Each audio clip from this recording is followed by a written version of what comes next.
नमस्कार. तर आता आपण बघणार आहोत रिलेशन बिटवीन ट्रिग्नोमेट्रिक रॅशोज. आपल्याला माहिती आहे sine theta is equals to opposite side upon hypotenuse होतं आणि cosec theta is equals to hypotenuse upon opposite side होतं. म्हणजेच साइन थिटा आणि कोसेक थिटा हे एकमेकांचे रेसिप्रोकल आहेत.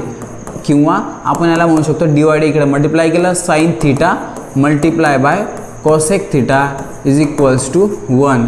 त्यानंतर आपल्याला माहिती आहे cos theta is equals to adjacent side upon hypotenuse. तर sec theta is equals to hypotenuse upon adjacent side. मग आपण म्हणू शकतो की cos theta is equals to reciprocal of sec theta. किंवा आपण याला म्हणू शकतो cos theta multiply by sec theta is equals to 1.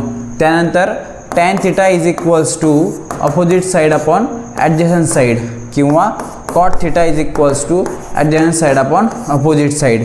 तर मग आपण याला म्हणू शकतो tan theta is equals to 1 upon cot theta. किंवा tan theta multiply by cot theta is equals to 1.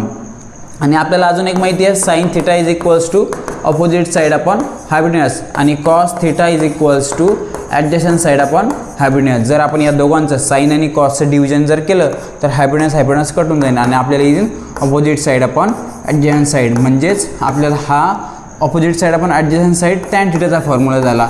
म्हणजेच आपल्याला यावरून कळालं की sine theta upon cos theta is equals to tan theta. या प्रकारे आपण सर्व रिलेशन आपण शिकलो.